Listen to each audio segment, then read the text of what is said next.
Hello, everyone. Welcome back to MAT1841. So, what did we do last time? Last time we finished up with our discussion of the wavelet transform.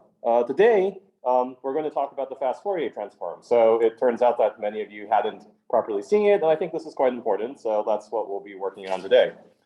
And I actually can't teach with this thing on, so I am going to switch my mask. Unfortunately, I can see, but it fogs up. And so I can't actually do it inside. It works outdoors because it doesn't fog up as easily outdoors, but the moment it came inside, the glass fogged up. So anyway, looks like it's a bit of a smaller class. So people who've already seen the FFT might not want to be here today. But since this is a bit of review, but let's go ahead and talk about the FFT because it is quite interesting and useful. So what is the Fourier transform? So hopefully most of you guys are at least vaguely familiar with this. So this is the continuous Fourier transform. So you have some x of omega of a function, x of t is given by this formula. X of omega is equal to the integral from minus infinity to infinity of little x of t e to the minus I omega t dt. And here we have listing here, which is what's sometimes called the frequency domain.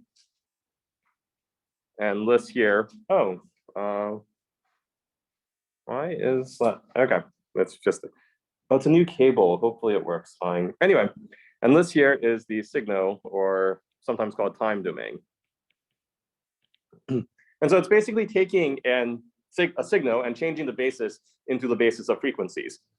And there is also an inverse Fourier transform. So the inverse Fourier transform looks very similar, but has a couple minor differences. Below x of t is equal to 1 over 2 pi times the integral from minus infinity to infinity of big X of omega e to the I omega t d omega. So note that the normalization constant here can vary depending on whose treatment you're reading. So I'm doing it so that we don't have any constant in front of the forward Fourier transform, but we do have the constant in front of the inverse Fourier transform. Sometimes you'll see this as 1 over root 2 pi for both of them, and it still obviously works out since it's just normalization constant.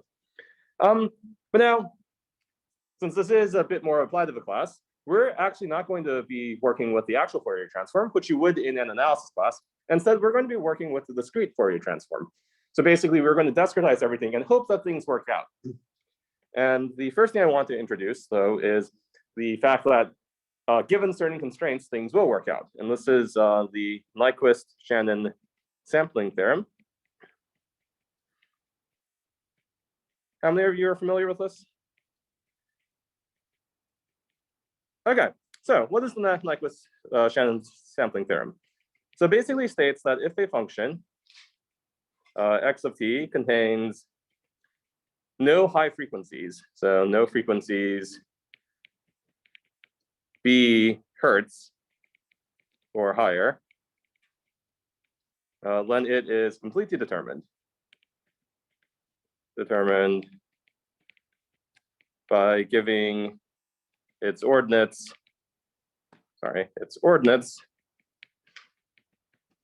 at a series of points spaced 1 over 2b apart. Okay, so this is just basically saying that if you have some continuous function that doesn't have any high frequencies, then so long as you sample at twice the frequency of the highest frequency in your signal, then your function is entirely determined. And so those of you who are vaguely familiar with CD-ROMs, so I know you guys are young and may not have heard of them, but those often are at 44.1 kilohertz. I forget exactly what it was. But anyway, so the reason that you sample at that rate is because it's more than twice the hearing frequency of what human ears can hear. And so that allows you to give an accurate reconstruction of the original signal. And let's go ahead and prove this using, so And the proof of this will go through the Fourier transform. I'm just going to take for granted that the Fourier transform and its inverse exists right now and not worry so much about the properties. Though we will be going back and when we talk about the discrete Fourier transform, we'll actually prove some of the properties that we were using in our proof of the wavelet transform yesterday. So let's let x of omega be the spectrum of x of t, by which I mean it's just the Fourier transform of our function. When, what do we know? We know that x of t is equal to 1 over 2 pi times the integral from minus infinity to infinity of big X of omega e to the I omega t d omega. And this is equal to 1 over 2 pi times the integral from minus 2 pi b to 2 pi b x of omega e to the I omega t d omega. Because our assumption was that the function doesn't contain any high frequencies, and so we don't need to worry about the high frequencies, and so we can just take the integral from minus 2 pi b to 2 pi b. Okay, and we're going to let t be equal to n over 2b for some integer n, or for all integers n. Then we know that we can just plug that in, and x of n over 2b is going to be equal to 1 over 2 pi times the integral from minus pi b to 2 pi b of x of omega e to the I omega times n over 2b d omega. Okay, so let's just plug it in. And what are we doing when we plug in these values? So this is precisely sampling x at t is equal to n over 2b. So we're sampling it at evenly spaced intervals instead of, or we can sample it by just taking this integral of your the Fourier transform. Okay, everyone with me so far? So now let's take a step back and recall the Fourier series. So let's recall the Fourier series. Fourier series of a periodic function. A periodic function. F of y. Well, this is just given by f of y is equal to some sum from n equal minus infinity to infinity of Cn e to the I times 2 pi ny over p, where p is equal to the period of f of y. So this should be something you recall from just elementary differential equations. When you have a Fourier series, when you have a periodic function, you can, of course, write it as a sum of sines and cosines. And furthermore, we know what each of these coefficients are. Each of these coefficients are just 1 over p times the integral over this interval p. So I'm overloading the use of p a little bit. F of y e to the minus I 2 pi ny over p. But if we let p be equal to 4 pi b, so note that that's the distance we have here, then each of our CNs here, these Fourier coefficients, is going to be 1 over 4 pi b times the integral from minus 2 pi b to 2 pi b of f of y e to the minus iy times n over 2b dy. And note that this is these two expressions are quite similar. And it turns out that that's basically what we're after. So the right-hand side above is precisely coefficients of the Fourier series expansion. Fourier series expansion of x of omega when you treat x of omega as a 4b periodic function.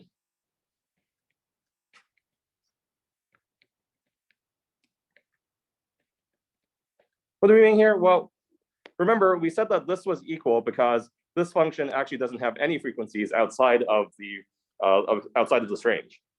But you can then take the fact that that function doesn't have anything outside of that range and then turn it into a periodic function and then examine that function as a periodic function, which is what we're doing here. And when you do that, because of course, like you have the transform, so you can do that, then what you find is that x of omega is completely determined by its Fourier series decomposition, determined by sampling at t is equal to n over 2b for n in the integers.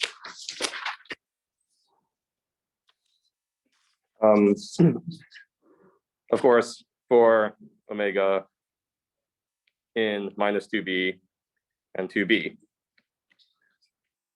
And of course, x of omega is equal to 0 outside that interval by supposition. Hence, well, that means we know the spectrum of x after sampling. So basically what we're saying is that by sampling these points along in the signal, these discrete points in the signal, you precisely get the frequency of the original function, of the entire original continuous function in the frequency space. And so you know, well, but if you know the Fourier transform of a function, well, you can also just undo that. So, but of course, x of t is determined by x of omega, which implies that x of t is also determined by sampling. Okay, so this is basically saying that so long as your signal doesn't have too many really high frequencies, it doesn't change too rapidly, then you don't need to actually sample every single point. You can just sample these discretely spaced points, and that allows you to recover the original function. Excuse me. So basically, and of course, this is not quite the discrete Fourier transform, because the discrete Fourier transform discretizes both the signal space as well as the frequency space. Because with the discrete Fourier transform, what will happen is you'll have a discrete signal as well as a discrete set of frequencies that you're allowing. But this sort of gives you a flavor of why that works, and you can actually be a little bit more precise about when exactly it works and when it doesn't, when you can recover the signal. We're not going to do that because that would be an entire signal processing class. But instead, we're just going to move on to the discrete Fourier transform and talk about the various properties of it that we used for the convolution operations that we did in the wavelet lecture yesterday. So, well, let's define what is the discrete Fourier transform. The discrete Fourier transform, which we're going to call the DFT, of a vector. So remember, you can think of this as a vector, or you can think of this as a function from the integers to the real numbers, either works. Of a vector, let's call this, I'm going to call this vector A, which is equal to coefficients A0, A1 through an minus 1 into another vector. And let's call this f of A, which we're also going to call big A, is equal to some other series of coefficients, A1, capital A1 through capital A, capital N, sorry. Capital N minus 1. And this is given by, we're going to do a discrete version of this integral here. So it's just going to be a summation. AK is equal to the sum over n equals 0 to n minus 1, an e to the minus I2 pi over capital N, k little n. Oh, wait, did I do that right? Yes, I did. And it has an inverse, and its inverse transform f inverse is given by f inverse of this big A vector is going to be equal to some little a vector, where we have little an is equal to 1 over n. So again, we have a normalization constant here. It's slightly different because we're not taking an integral, but that is necessary whenever you take these kinds of Fourier transforms. For k equals 0 to n minus 1, big A sub k e to the I2 pi n kn. So note that I'm being a little bit precise with my choice of which indices I'm using. So I'm using little n to refer to the summation when you're coming up with the kth Fourier frequency component. I'm using n to go the other way. And I'll be trying to maintain that notation for the most part, but obviously this isn't required. This is just a notational convention to help remind you which direction we're going. And well, let's actually double check that these two functions are inverses of each other. So of course we can just do that by writing it out. So what we want is that f inverse of f of a sub m. So we're taking the mth component of this, and we want to show that this is equal to a sub m. Well, that's going to be equal to 1 over n times the sum. Well, what's the outer sum? The outer sum is this inverse transform. So k equals 0 to n minus 1. And then in here, we have, well, what would be the a sub k. We're going to expand that in a moment. And then times e to the I2 pi n kn. And this interior stuff here is just going to be another sum, right? So this is going to be the sum from little n to 0 to n minus 1, a sub n, e to the minus I2 pi over capital N k n. Oh, I made a mistake here. So this actually should be an m, because that's that index there. So you have to be really careful with indices whenever you're working with these things, because it's easy to get confused. And well, when we write this out, this is fairly easy to evaluate. That's 1 over n times the sum from over n, or we're going to swap the two different summations. So that's a fairly standard trick that you guys should be used to now. an e to the I2 pi over big N k m minus n.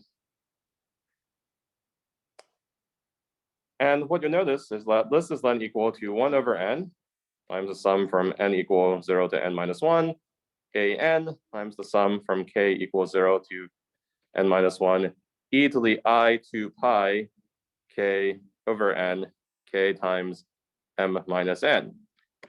So what is this equal to?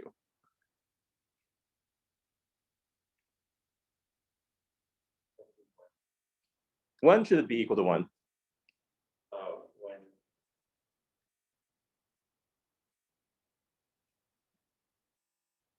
So you have to be a little bit careful, right? Because it matters what values m and n are. So let's make it a little bit easier. Let's say what happens if m is equal to n, and what does this evaluate to? Yeah, so this equals n, because you have n copies of it. So I'm doing, including the summation, right? So if m is equal to n, this is equal to 0, right? So then it's just e to the 0. So then this thing would be 1. Over n. Or, oh, sorry, over the small n. Oh no, this summation here is just over k. Oh, sorry. Yeah, so this is why it's important. This is why we swap the order of the summations, because we want to sum over k first. Yeah. And then this is equal to n if m is equal to n. What happens if m is not equal to n?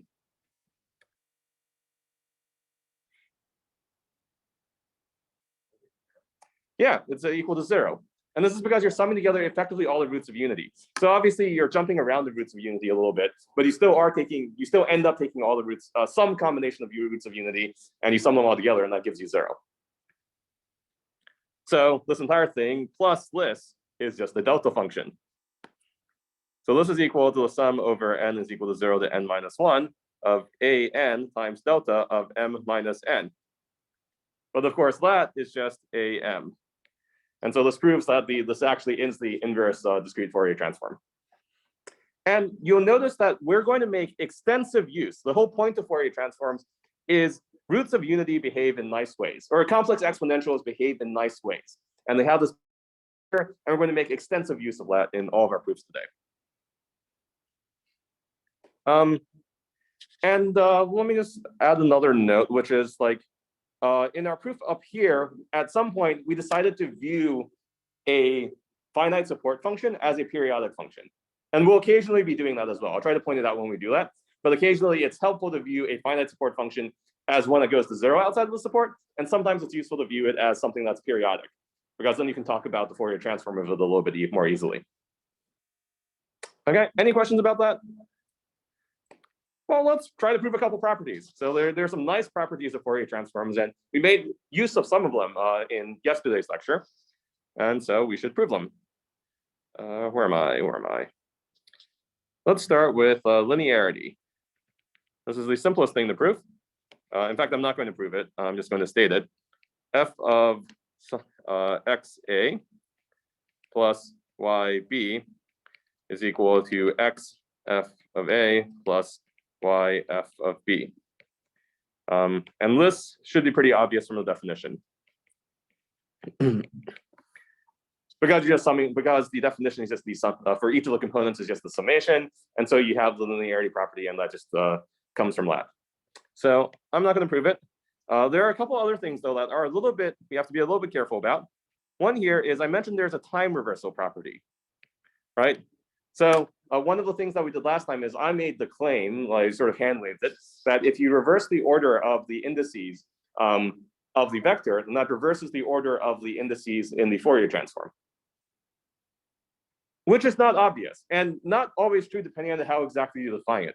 So I'm going to, based on this definition of Fourier transform, I'm going to define our time reversal a little bit differently to make the things work out, and then show how we can derive the time reversal we used last time using this.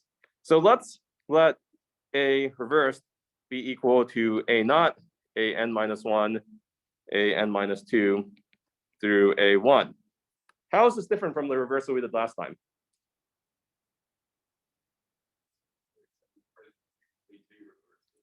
Yeah, so this reversal is a little bit different because what we did is we aren't reversing the very first element.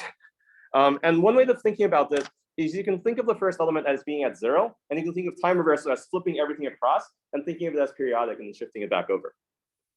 So roughly speaking, that's what we're doing here. This is a slightly different definition of time reversal. So let me make that note explicit. Different kind of reversal than last time, because we aren't reversing A0. Okay. So now, as we'll see later, you can get these same, like, if you're allowed to change what vector you're inputting into the Fourier function, and then you can get the other reversal out of it just by, well, prepending A0 to your vector. I'll write that down in a moment. But the claim here is len f of A reversed is equal to f of A reversed. And well, let's prove this. And well, let's just prove it from the definition. F of A reversed sub k, so the kth entry of that, is going to be equal to the sum over n equals 0 to capital N minus 1 of the, so we're taking the reverse vector A, right? So normally we would have A n here, right? But since we're reversing it, notice that here we're replacing n by big N minus n. So last time we replaced it by big N minus 1. This time we're just replacing a big N minus n since we're ignoring the very first piece. And you'll notice that, well, this is the correct transformation here. And so then this thing here is instead A sub n minus n. Okay, so that is just the reversal of that vector. You can verify that all the indices work out. So like the first, and then of course the rest of the definition is the same, e to the I 2 pi over big N kn.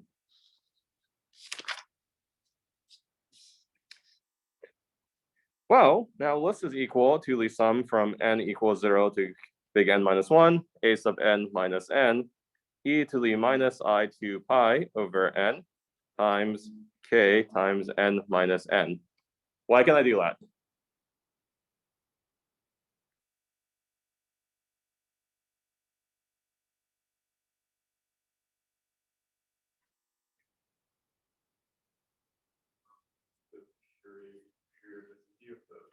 Exactly. So it's because of the periodicity of the that function. And well, more explicitly, this is because you notice that e to the minus I 2 pi over n times k capital N is equal to e to the minus I 2 pi k, right? But here k is an integer, so this is just equal to 1. Because e to the minus I2 pi times an integer is equal to 1. Or sorry, it's equal to 1. And so you can multiply that in and it doesn't change anything. And then, well, exponential summation, multiplication properties and all that. And now we do a change of variables. So this is equal to the sum, let's say from m equal 1 to n of am e to the minus I2 pi over n k times minus m. And here we're letting m be equal to n minus n. And here, note that this is where we're making use of the, we're going to think about the a sub n as the same as a sub 0. So we're going to think about it as a periodic function because otherwise notation gets a little bit confusing. Does that make sense? And so here we're basically making the claim that m is equal to 0 is equivalent to m is equal to n.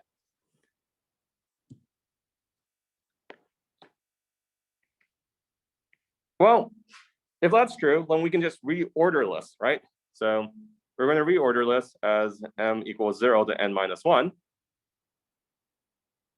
And if you plug these things in, if you assume that am is a capital N is equal to a0, and you plug this in, what you'll find is, well, if you plug in an n for m there, then that cancels out in the same way because of the periodicity, and you get the same value as if you plugged in m is equal to 0.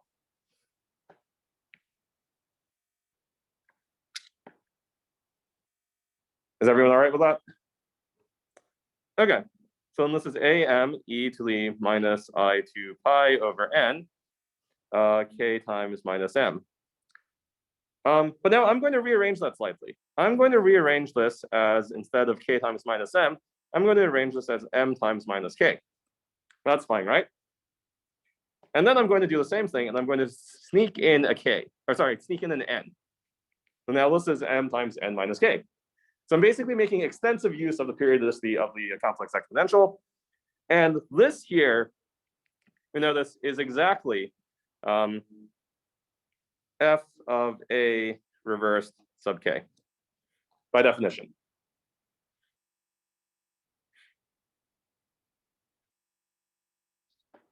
And that completes the proof. So basically, because we're able to use because of the periodicity of the complex exponential, when we're writing this out, the time reversal actually doesn't change very, reverses also the frequencies.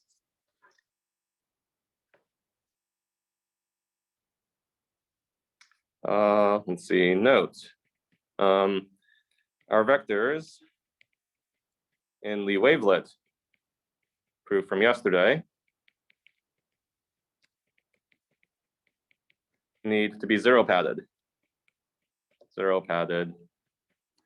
to align the definitions of reversal.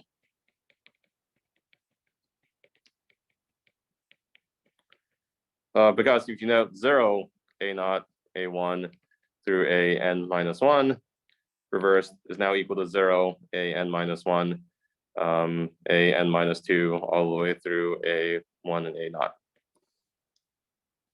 Okay, so this thing applies to our previous vectors so long as we pad our previous vectors from yesterday with a 0.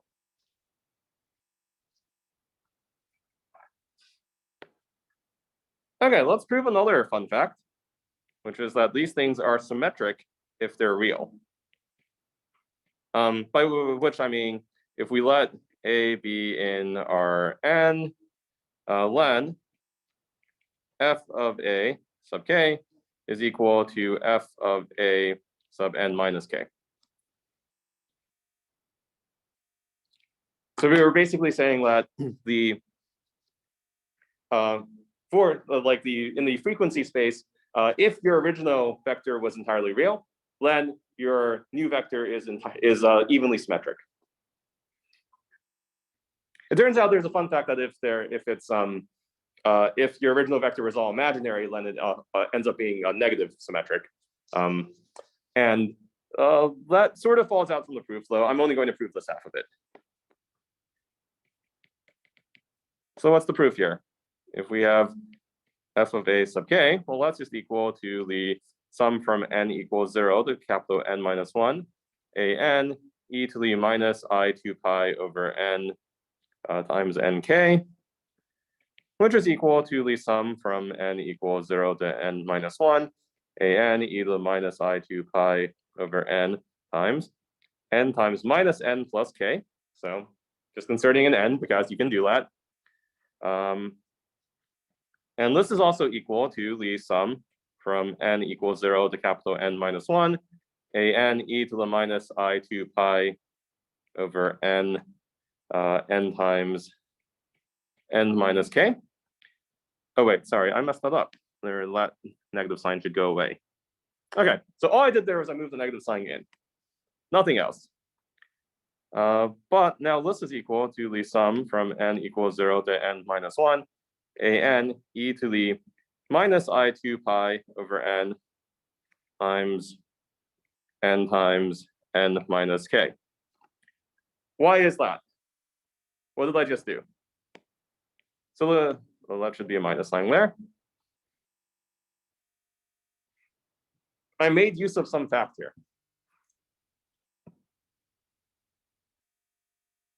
So what is a useful fact about complex numbers, about real numbers and complex conjugates of real numbers?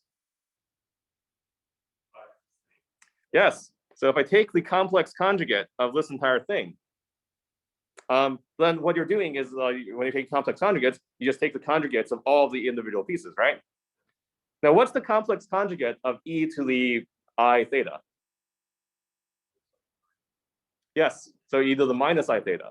So we can take this complex conjugate, and you notice that the an is the same because it's real, and then you flip the sign for the other one. And this thing here would then be equal to f of a n minus k.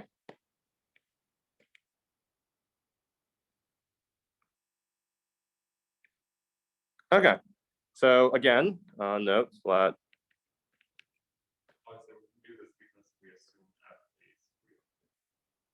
Oh, wait a moment, did I mess this up? Just a moment, let me think about this for a moment.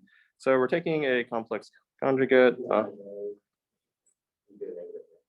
If all the ands were not real or purely imaginary, you get a negative. Yes, yeah.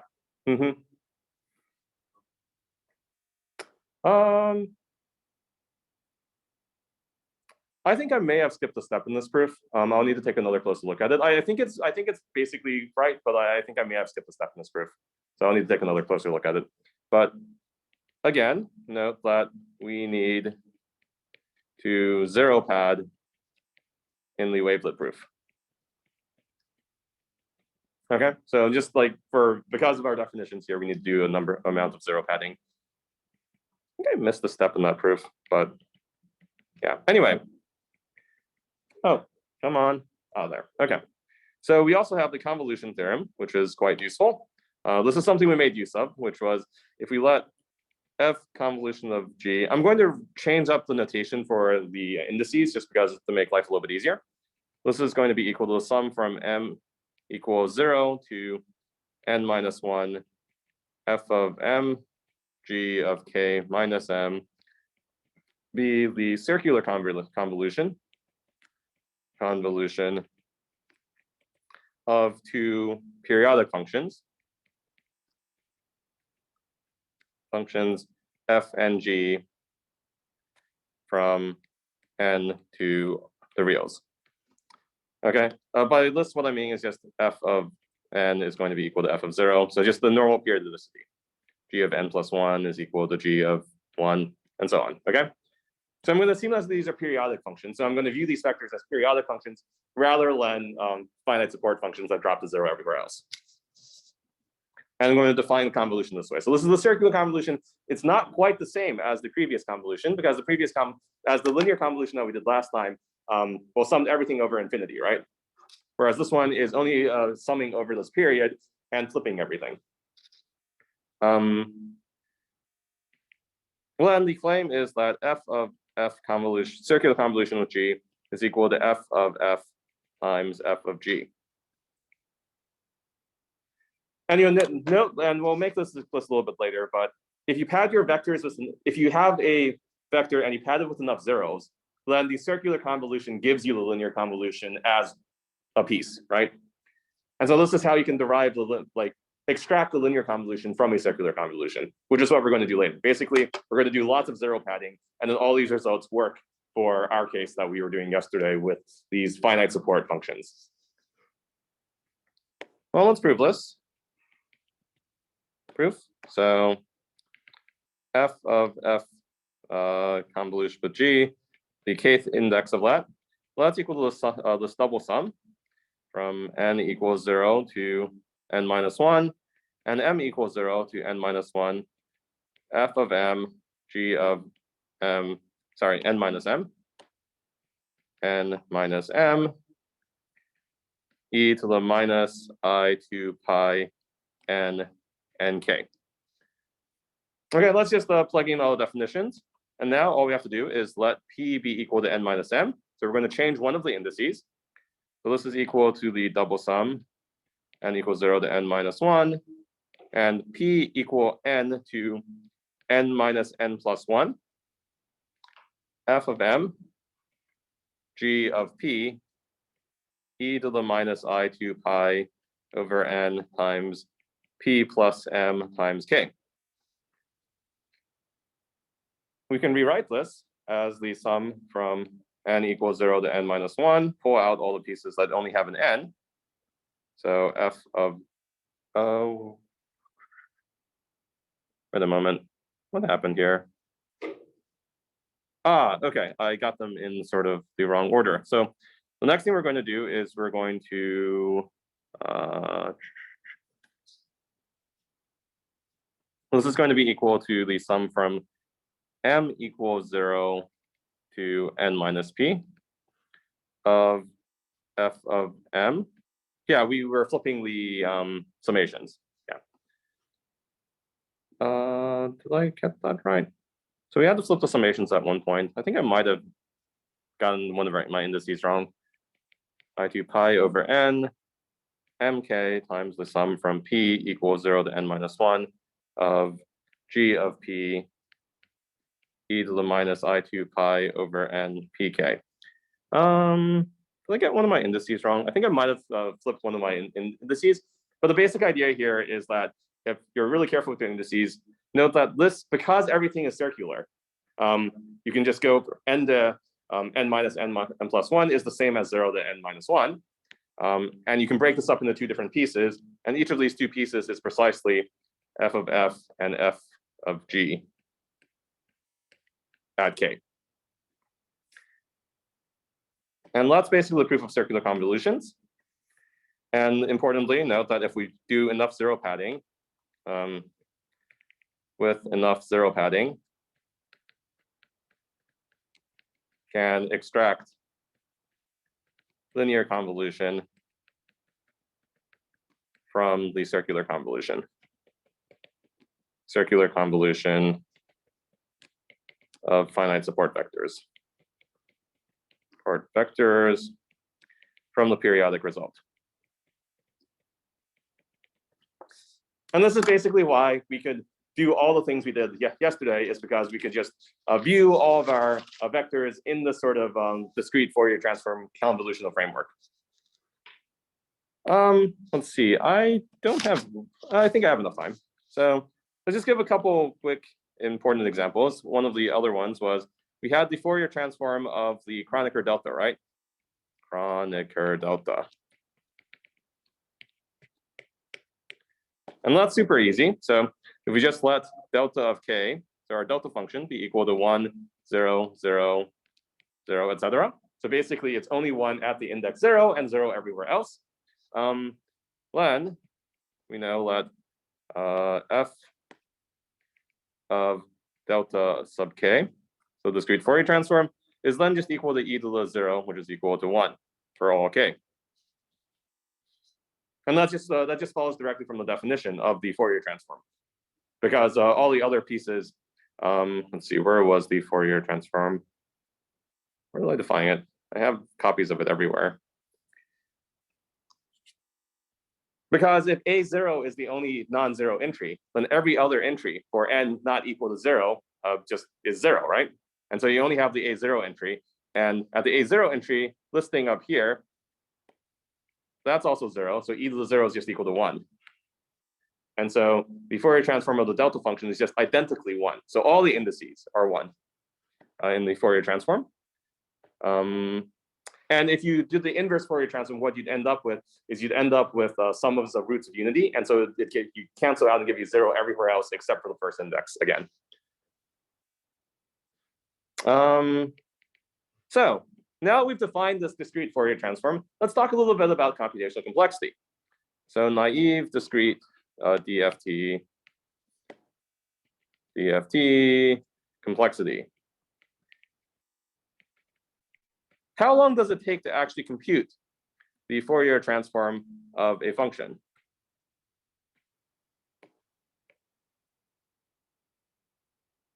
Let me copy this actually.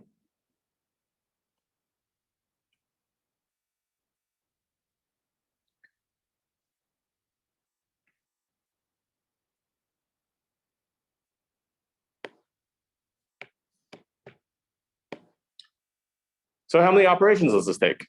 So each of our indexes, so this takes O of n time per coefficient, right? So a sub 0 takes O of n time, a sub 1 takes O of n time, etc. But then, of course, there are n coefficients, a0 through a n minus 1. And so this means that it takes O of n squared time for the naive DFT.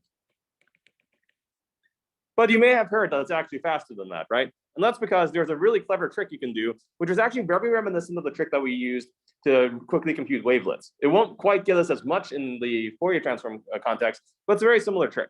And so let's talk about the fast Fourier transform. So it's just a fast way of computing the discrete Fourier transform that is used everywhere. So if we consider, let's just, for ease, let's consider n to be equal to 2 to the q. So for q an integer. Because it'll be easier to analyze this when you have a power of 2. When it's not a power of 2, there's still clever things you can do, but it's hard to analyze. Well, so let's just write all this down again. The Fourier transform is given by a sub k is equal to the sum n equals 0 to n minus 1. Why do I have an x there? I meant an a. A n e to the minus 2 pi I over n times nk. And what we're now going to do is we're going to use the even odd trick again.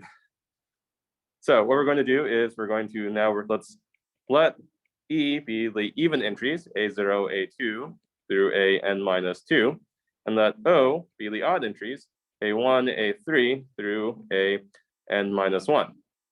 And let's say that O is f of O and E is f of E. Okay, so we're going to break this up into even and odd entries. And what you notice is that A sub k is equal to the sum over m is equal to 0 to n over 2 minus 1, A sub 2m e to the minus 2 pi I over n times 2m times k. Plus, so that's all the even entries, plus m is equal to 0 from 0 to n over 2 minus 1 of all the odd entries, A sub 2m plus 1 e to the minus 2 pi I over n times 2m plus 1 times k. And so therefore, we know that ak is equal to, if we rewrite this slightly, m equals 0 to n over 2 minus 1, a sub 2m, e to the, I'm going to write this as minus 2 pi I over n over 2, mk. And what is this here? What have I just written?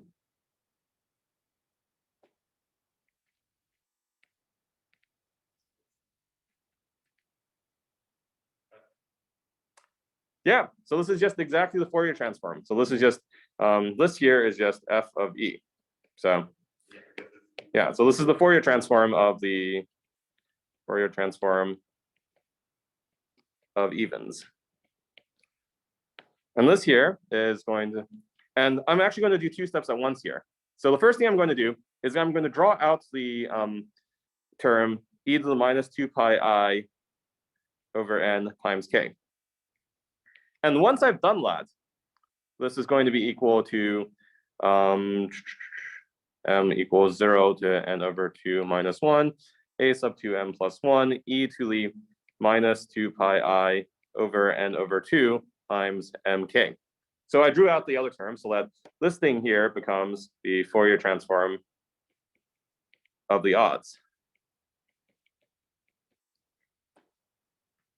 So now then this is equal to e sub k plus e to the minus 2 pi I over n times k o of k. But you should be a little bit careful because this is only true for k is equal to 0 through n over 2 minus 1. Because for larger k, it's no longer in the range of each of these smaller DFTs. So this statement is only true when k is in that lower range, because otherwise you're outside of the range of the DFT O sub O and E. But we can look at the other half. So this is the first half of the entries. Well, let's look at the other half of the entries. And it turns out that a sub k plus n over 2.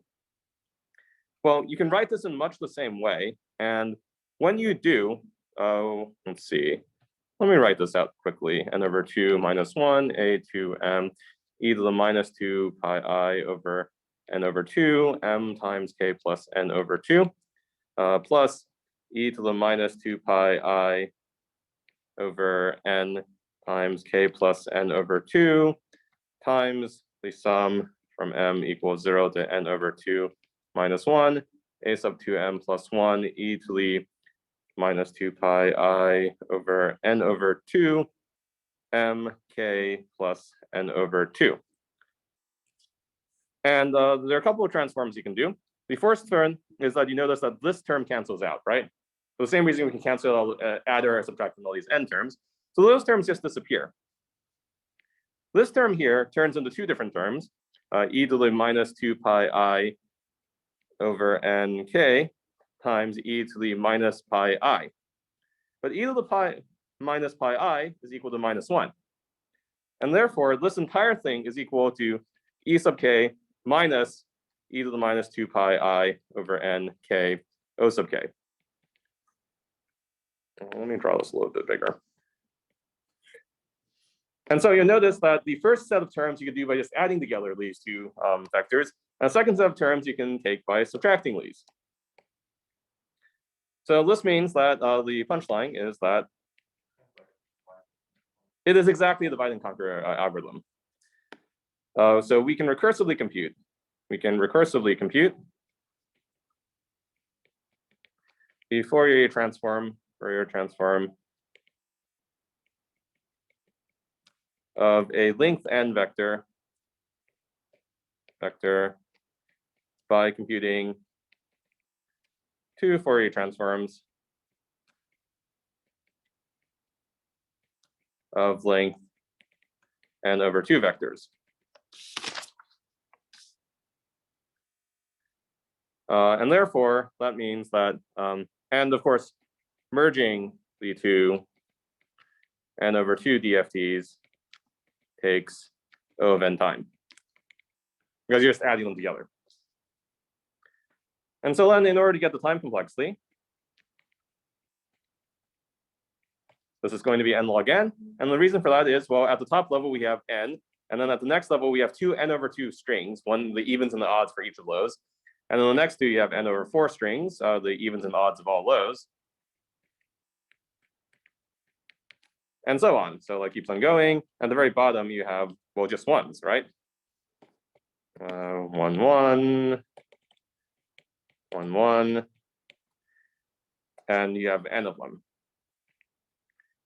And of course, at each level, it takes O of n merging time. O of n merging time. All the way, except at the very bottom where you have n length 1 DFTs, but that just takes n times 1 squared time, which is just order n time as well. And so overall, that means you have log 2 of n layers. So this implies that this is O of n log n time. And we're basically just using the same kind of even and odd divide and conquer trick that we did for the wavelets. In this case, unfortunately, because the wavelets don't get progressively smaller in the same way, you don't get a linear time, but instead you get an n log n time, which is still pretty good. And I think that basically ends our lecture on the fast Fourier transform. I don't know. Yeah, any questions?